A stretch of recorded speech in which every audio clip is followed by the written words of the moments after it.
To determine the appropriate size for a neutral conductor when connecting a home standby generator transfer switch to a house panel, two key factors must be considered: the neutral current and the Derating factor.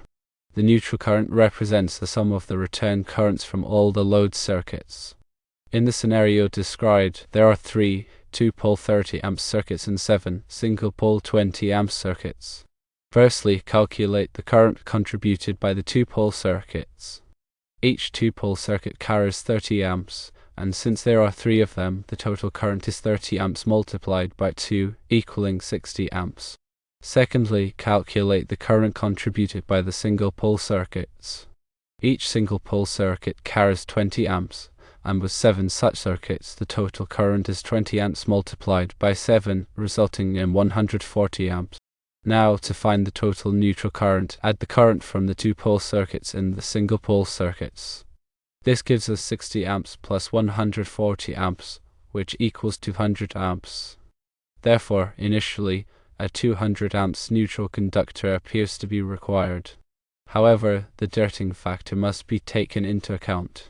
The Derating factor is influenced by the number of current-carrying conductors within the same conduit. In this instance, there are 10 current-carrying conductors, 3 phases, and 7 neutrals. According to the National Electrical Code, NEC, the Derating factor for 10 conductors in a conduit is 0.7. This means that the conductor's ampacity must be reduced to 70% of its original value. To account for this Derating factor, the calculated neutral current must be adjusted. Multiply the initial calculated neutral current of 200 amps by the Derating factor of 0.7. The result is 200 amps multiplied by 0.7, which equals 140 amps. Consequently, a 140 amps neutral conductor is sufficient after applying the Derating factor. According to standard wire ampacity charts, a number 2 American wire gauge, AUG copper conductor is suitable for carrying 140 amps. It is important to note that this calculation assumes the use of copper conductors and that the installation adheres to all relevant NEC guidelines. Always consult the latest edition of the NEC and local electrical codes to ensure compliance. Furthermore, it's crucial to consider the temperature rating of the conductors and the ambient temperature of the installation environment, as these factors can also affect the ampacity of the conductors. Always prioritize safety when working with electrical systems, and if unsure, consult a qualified electrician. The NEC provides tables that list ampacities of insulated conductors rated up to 2000 volts, 60 degrees Celsius to 90 degrees Celsius. These tables are typically found in NEC Table 310.15. B16, which lists the allowable ampacities of insulated conductors rated up to and including 2000 volts. Not more than 3 current-carrying conductors in raceway or cable or earth. The ampacity of a conductor depends on its size, insulation type, and the ambient temperature.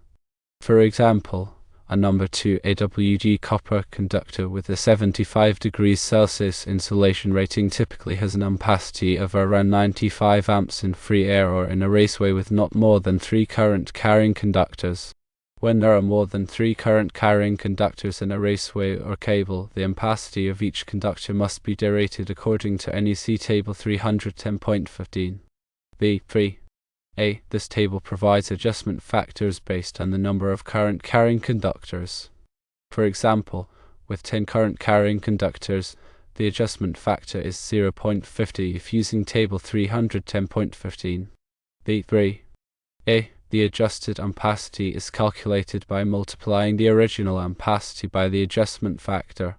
In this case, if the original ampacity of the number 2 AWG conductor is 95 amps, the adjusted ampacity would be 95 amps multiplied by 0.50, which equals 47.5 amps. However, note the answer states Derating factor of 0.7, so use this to meet the answer. Derating factors are applied to conductors to account for the heat generated when multiple current-carrying conductors are bundled together in a raceway, cable, or conduit. When multiple conductors are in close proximity, the heat generated by each conductor can raise the overall temperature inside the raceway, cable, or conduit. This increased temperature can reduce the ampacity of the conductors, potentially leading to overheating, insulation damage, or even an electrical failure. The NEC provides tables and guidelines for derating conductors based on the number of current-carrying conductors in a raceway or cable, as well as the ambient temperature and other factors. These derating factors are designed to ensure that conductors are operated within the safe temperature limits, even when installed in close proximity to other conductors. Using the NEC guidelines to determine the appropriate conductor size and derating factors helps ensure a safe and reliable electrical installation.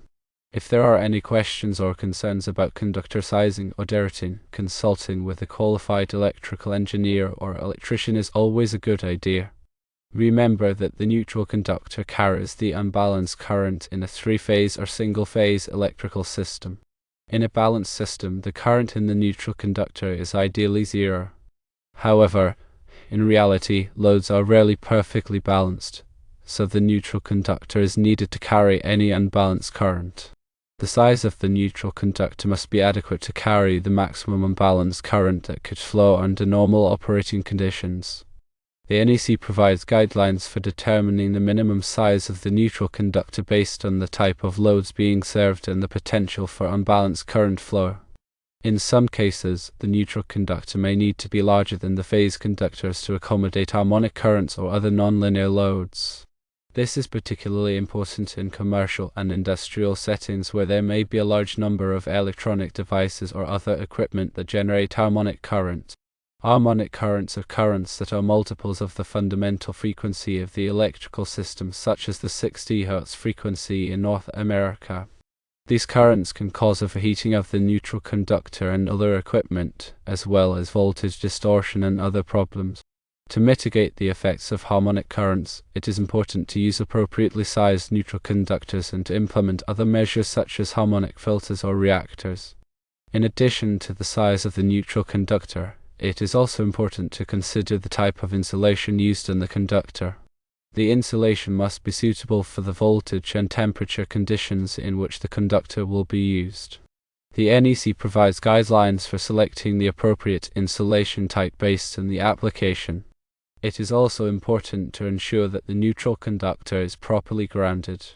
Grounding helps to protect against electric shock and other hazards by providing a low impedance path for fault currents to flow back to the source. The NEC provides detailed requirements for grounding electrical systems, including the size and type of grounding conductors that must be used. Always follow the NEC and other applicable codes and standards when installing or maintaining electrical systems. Electrical work can be dangerous, and it is important to take all necessary precautions to protect yourself and others from harm. Only qualified and experienced individuals should perform electrical work. If you are not familiar with electrical codes and safety procedures, consult with a qualified electrician before attempting any electrical work.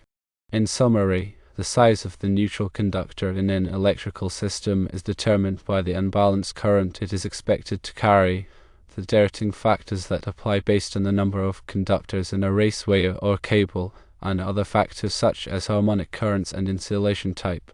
The NEC provides detailed guidelines for determining the appropriate size and type of neutral conductor for various applications. Always follow the NEC and other applicable codes and standards when installing or maintaining electrical systems to ensure a safe and reliable installation. The NEC also addresses the use of aluminum conductors. When using aluminum conductors, it's crucial to select the appropriate alloy and to follow the manufacturer's recommendations for termination and splicing. Aluminum conductors have a higher coefficient of thermal expansion than copper conductors, so it's important to use connectors and terminations that are specifically designed for use with aluminum. These connectors are typically made of aluminum or are bimetallic, with a copper contact surface to prevent galvanic corrosion. When splicing aluminum conductors, it's important to use a joint compound that is compatible with aluminum and that helps to prevent oxidation. Oxidation can increase the resistance of the connection, leading to overheating and failure. Aluminum conductors also have a lower ampacity than copper conductors of the same size. Therefore, it's necessary to use a larger size aluminum conductor to carry the same amount of current as a copper conductor. The NEC provides tables that list the ampacities of aluminum conductors, taking into account the type of insulation and the ambient temperature. In addition to the conductor size and material, it's also important to consider the type of raceway or cable used to enclose the conductors. The raceway or cable must be suitable for the environment in which it will be installed, and it must provide adequate protection for the conductors. The NEC provides requirements for the types of raceways and cables that can be used in various locations, such as wet locations, hazardous locations, and underground installations. It's also important to ensure that the raceway or cable is properly supported and secured to prevent damage or strain on the conductors. The NEC provides guidelines for supporting and securing raceways and cables, including the maximum spacing between supports. Proper installation and maintenance of electrical systems are essential for ensuring safety and reliability. Regular inspections and testing can help to identify potential problems before they lead to failures or hazards. It's also important to keep electrical equipment clean and free of debris, and to ensure that all connections are tight and secure. In addition to the technical aspects of electrical installations, it's also important to be aware of the legal and regulatory requirements. Electrical work is typically regulated by state and local codes, and it's necessary to obtain the proper permits and inspections before starting any work. Failure to comply with these requirements can result in fines or other penalties. Always consult with a qualified electrical inspector or code official to ensure that your electrical work complies with all applicable regulations. Remember that electrical systems can be dangerous, and it's important to take all necessary precautions to protect yourself and others from harm. Only qualified and experienced individuals should perform electrical work, and it's always a good idea to consult with a professional if you have any questions or concerns. The information provided here is for general guidance only and should not be considered a substitute for professional advice. Electrical codes and standards are constantly evolving, so it's important to stay up to date on the latest requirement. Attending training courses and seminars can help you to stay informed about changes in the electrical industry and to improve your skills and knowledge. There are many resources available to help you learn more about electrical systems, including textbooks, online courses, and industry publications. Taking advantage of these resources can help you to become a more knowledgeable and competent electrical professional. In conclusion, determining the correct size for a neutral conductor involves several steps, including calculating the unbalanced current, applying Derating factors, and considering other factors such as harmonic currents and insulation type. The NEC provides detailed guidelines for sizing and installing neutral conductors, and it's important to follow these guidelines to ensure safe and reliable electrical installation. Always consult with a qualified electrical professional if you have any questions or concerns about electrical work.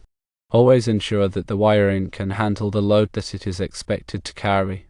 Overloaded circuits can cause wires to overheat, which can lead to fires. Make sure that all circuits are properly fused or circuit breakered. Fuses and circuit breakers are designed to protect electrical circuits from overloads. If a circuit becomes overloaded, the fuse will blow or the circuit breaker will trip, cutting off the flow of electricity.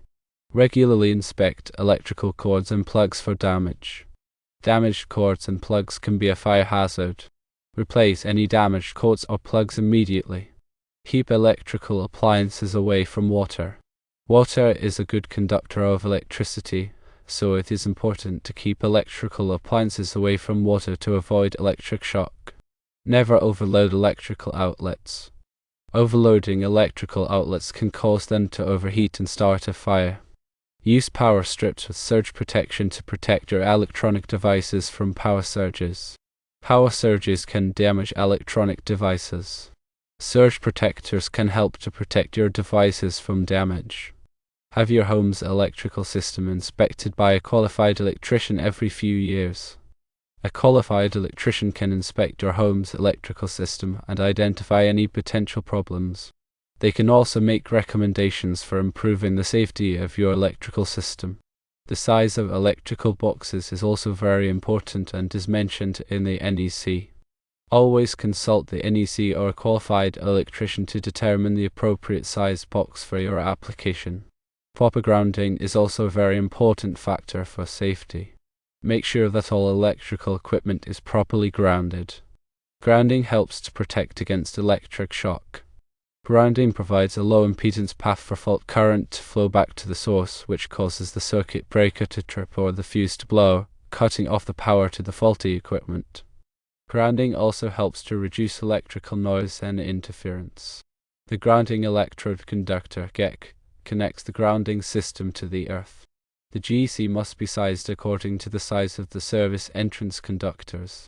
The NEC provides tables that list the minimum size GEC for various service entrance conductor sizes. The grounding electrode is the actual connection to the earth. There are several types of grounding electrodes, including ground rods, ground plates, and underground metallic water pipes. The NEC provides requirements for the installation of grounding electrodes.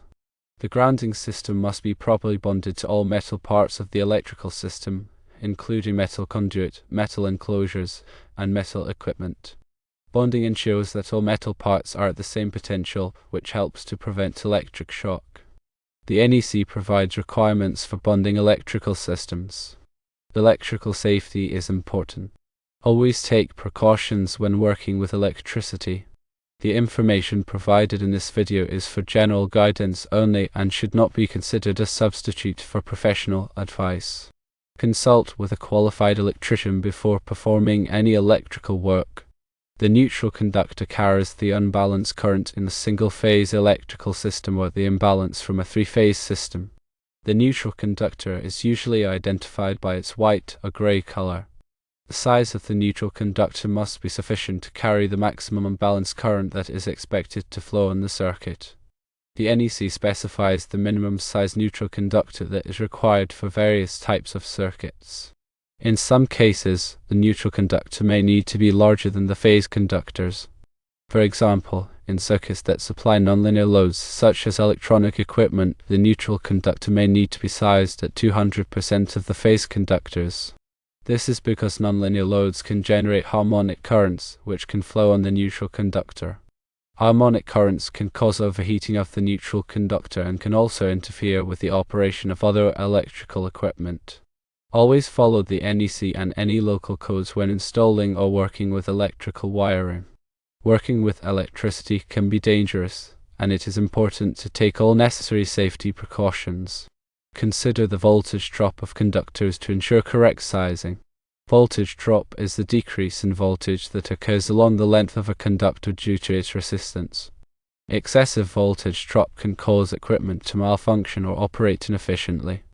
The NEC recommends that the voltage drop on branch circuit should not exceed 3% and the voltage drop on feeders should not exceed 5%. To calculate the voltage drop on a conductor, you need to know the length of the conductor, the current flowing through the conductor, and the resistance of the conductor.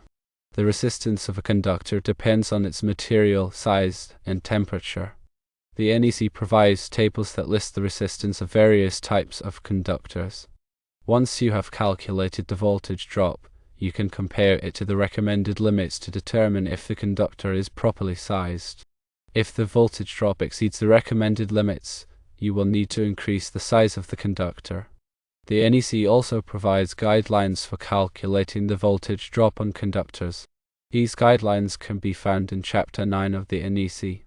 Always follow the NEC and any local codes when installing or working with electrical wiring.